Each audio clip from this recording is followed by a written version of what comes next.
अस्सलाम वालेकुम, welcome back to my channel Yes Academy. तो आज हम क्लास 10 का जो सब्जेक्ट है ज्योग्राफी ऑफ पाकिस्तान यानी कि पाकिस्तान स्टडीज़ उसके बारे में पढ़ेंगे, उसका पेपर पैटर्न डिस्कस करेंगे और उसमें जिस तरह के क्वेश्चंस आएंगे उनको भी डिटेल से देखेंगे। तो चलते हैं अपना पेपर पैटर्न देखते हैं 2023 का। ओवरऑल ये पेपर भी जो है 3 घंटे का होगा और 75 मार्क्स का होगा।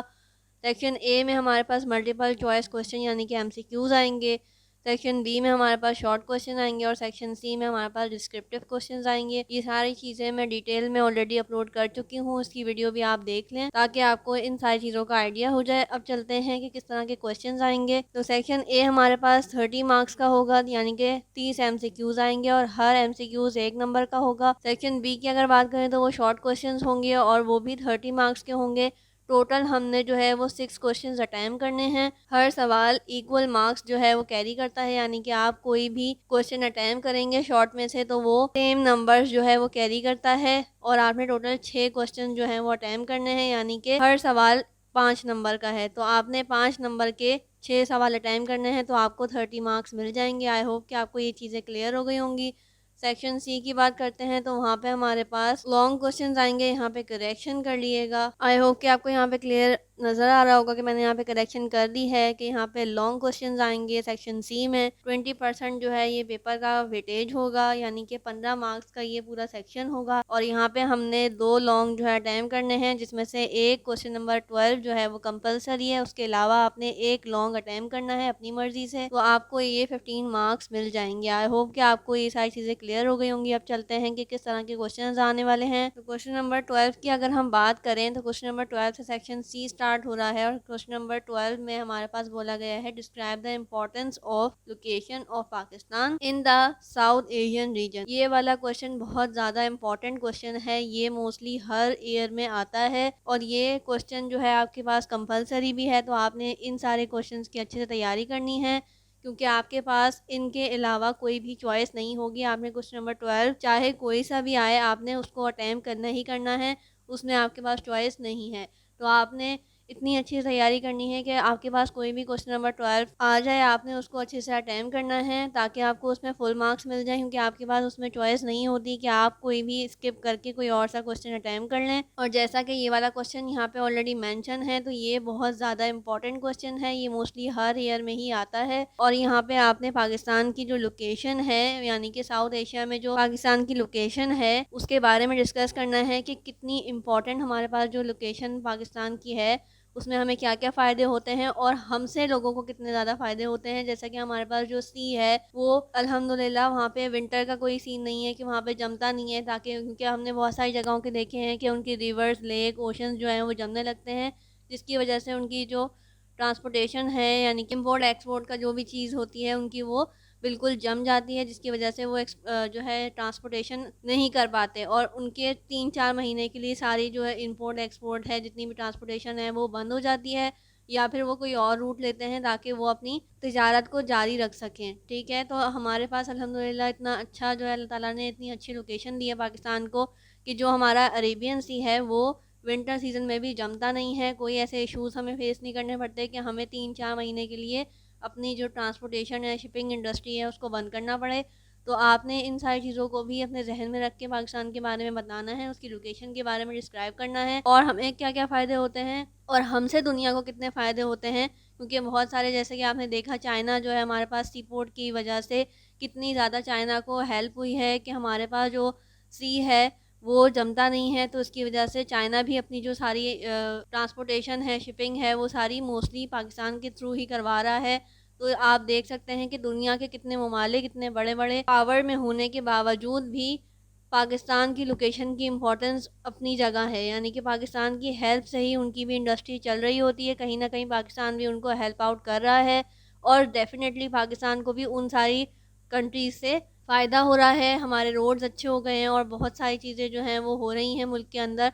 तो ऑब्वियसली यही सारी चीज़ें जो है वो हमारे पास इंपॉर्टेंस में आ जाती हैं। तो आपने उसको डिटेल में लिखना है, रटे रटाए क्वेश्चंस जो हैं वो आपने नहीं लिखने, थोड़े बहुत आपने करंट इश्यूज़ भी उसके अंदर लिखने हैं ताकि आपको और ज़्यादा अच्छे मार्क्स मिलें। आई होप कि आपको ये सारी चीज़ें क्लियर हो गई होंगी क्योंकि मैंने यहाँ पे आपको डिटेल में इसलिए बताया है कि ये क्वेश्चन हर साल आता है और इसको आपने डिटेल में लिखना होता है। तो मैंने 2-3 हेडिंग्स तो मैंने बता दी, बाकी आप नोट से भी अच्छे से तैयारी करके जाइएगा, बुक को पढ़िएगा, ताकि आपके जो मार्क्स हैं वो फुल आएँ। नेक्स्ट क्वेश्चन देखते हैं, आपके पास 13 क्वेश्चन है। आपने यहाँ पे role of ambit person in the residential of public governance, यानी कि पब्लिक गवर्नेंस के अंदर आपने इन सब चीज़ों का रोल बताना है कि वो शख्स हमारे लिए कितना ज़्यादा इंपॉर्टेंट है पब्लिक गवर्नेंस के लिए। तो आपने ये भी क्वेश्चन देखना है, या फिर आप क्वेश्चन नंबर 13 के अलावा क्वेश्चन नंबर 14 को भी अटैम्प्ट कर सकते हैं। यानी कि क्वेश्चन नंबर 14 में आपके पास वो कह रहा है कि किसी भी एक टॉपिक पे शॉर्ट नोट लिखना है, तो आप क्वेश्चन नंबर 13 या 14 में से अटैम्प्ट कर सकते हैं। आपके पास चॉइस है, कोई भी एक क्वेश्चन अटैम्प्ट करना है, लेकिन क्वेश्चन नंबर 12 आपके पास कंपलसरी है। जो भी क्वेश्चन आएगा क्वेश्चन नंबर 12 के अंदर, तो वो आपने अटैम्प्ट करना ही करना है।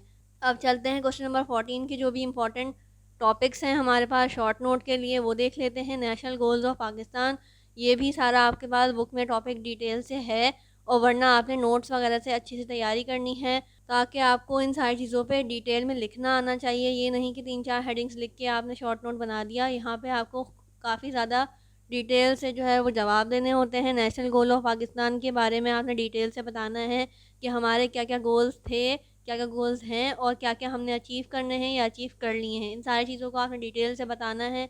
या फिर हम problems of agricultural sector in Pakistan, जो कि बहुत ज़्यादा डिटेल टॉपिक है, आप इसमें भी आराम से लिख सकते हैं। काफ़ी ज़्यादा चीज़ें आपके पास डिटेल में मौजूद हैं, और बहुत सारी चीज़ें तो हम करंटली फेस भी कर रहे हैं कि एग्रीकल्चर के लिहाज से हमारे पास पाकिस्तान में जो हमारा किसान है वो किस तरह से प्रॉब्लम को फेस करता है, कि लैंड के कितने इश्यूज़ हैं, उसके बाद पानी के यहाँ पे कितने ज़्यादा इश्यूज़ हैं।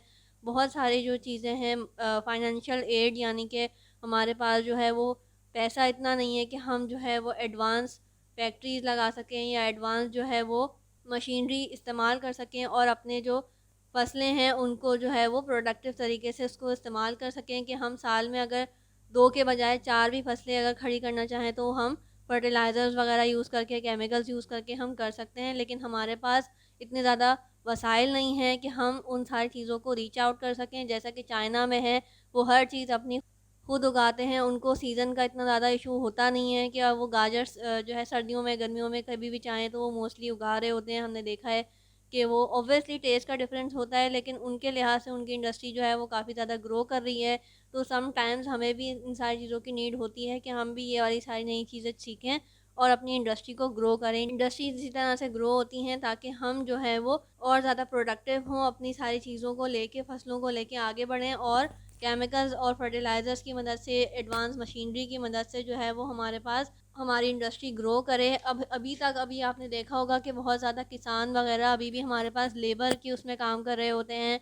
बहुत ज़्यादा हम इंसान, मैन पावर की वजह से हम जो है वो बहुत सारी चीज़ों में पीछे हैं, कि ऑब्वियसली एक इंसान दिन में जितना काम कर सकता है, मशीन उससे डबल ट्रिपल काम कर सकती है। लेकिन अभी भी क्योंकि हमारे पास मशीनरीज़ नहीं है, एडवांस जो है वो सिस्टम नहीं है, तो वो हम क्या करते हैं कि हम लेबर लगा लेते हैं और उसको कम पे देकर ज़्यादा काम करवाने की कोशिश करते हैं। तो ऑब्वियसली जिसको कम पे मिलेगी तो वो इतनी ईमानदारी से काम नहीं करेगा, और फिर क्वालिटी में भी डिफरेंस आना शुरू हो जाता है। तो ये सारी चीज़ें भी आपने यहाँ पे लिखनी है। हालांकि अल्लाह ताला ने हमें पाकिस्तान को बहुत ज़्यादा दरखेज़ ज़मीन अता की है, यानी कि हमें कोई इस तरह से बंजर ज़मीन के इतने ज़्यादा इश्यूज़ जो है वो फेस नहीं करने होते। हमें जो है अल्लाह ताला ने बहुत जगहों पे फ़र्टाइल ज़मीन दी है, यानी कि खेती बाड़ी के लिहाज वो ज़मीन ज़रख़ेज़ है, हम वहाँ पे जो चाहें काश कर सकते हैं। लेकिन फिर भी अभी तक हम बहुत सारे ममालिक से पीछे हैं, जिसकी वजह हमारे पास फ़ाइनेंशियल इतनी ज़्यादा सपोर्ट नहीं आती, और हमारे पास ज़ाहिर सी बात है कि इतनी ज़्यादा एडवांस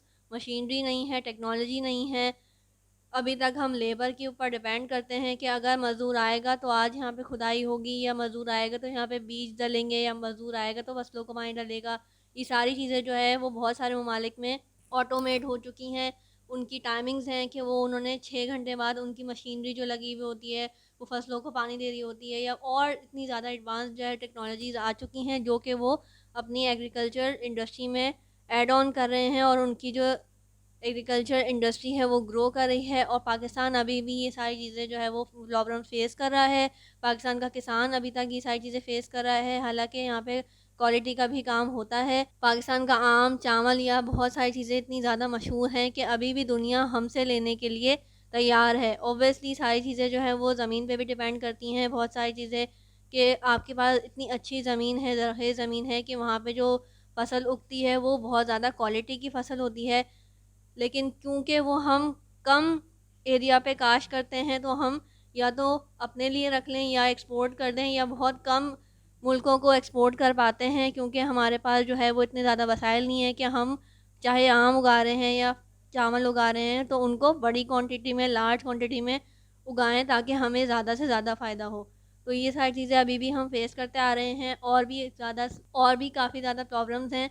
तो हम उसको रीड करके और अच्छा सा लिख कर आएंगे तो हमारे पास यहाँ पे जो है वो हमें मार्क्स मिल सकते हैं। और अगर हमें ये भी अटैम्प्ट नहीं करना तो तीसरा हमारे पास ऑप्शन है अलीगढ़ मूवमेंट। अलीगढ़ मूवमेंट के बारे में हमने पढ़ा है, इसकी डिटेल से सारी चीज़ें आपने देखनी है, इनकी डेट्स देखनी है, इनके मंथ्स देखने हैं, किस सन में क्या हुआ था, क्या चीज़ नहीं हुई थी, कौन कौन इन सारी मूवमेंट्स में शामिल थे, क्या इनके गोल्स थे, क्या इनके ऑब्जेक्टिव्स थे, किस में ये कामयाब हुए, किस में इनको जो है वो मुखालफत का सामना हुआ। तो ये सारी चीज़ें भी आपने डिटेल में देखनी है। तो इन तीनों टॉपिक्स में से आपने कोई भी एक टॉपिक उठा के उस पे शॉर्ट नोट लिखना है, कोई भी एक टॉपिक चूज़ करके इस पे शॉर्ट नोट आपने लिखना है, या फिर आप क्वेश्चन नंबर 13 अटैम्प्ट कर सकते हैं। इट्स अप टू यू, जो भी आपको ज़्यादा अच्छा आता है हम आप उसको चूज़ कर सकते हैं। और क्वेश्चन नंबर 12 जैसा कि मैंने आपको बताया कि लोकेशन ऑफ पाकिस्तान, तो वो आपने अटैम्प्ट करना ही करना है। सो आई होप कि आपको सेक्शन सी क्लियरली समझ आ गया होगा, अच्छे से डिटेल में मैंने आपको यहाँ पे समझा दिया है। तो आपने इन सारी क्वेश्चंस की अच्छे से प्रैक्टिस करनी है। आई होप कि आपको ये वीडियो हेल्पफुल रही होगी। So please like my video, share my videos and subscribe my channel. Thank you.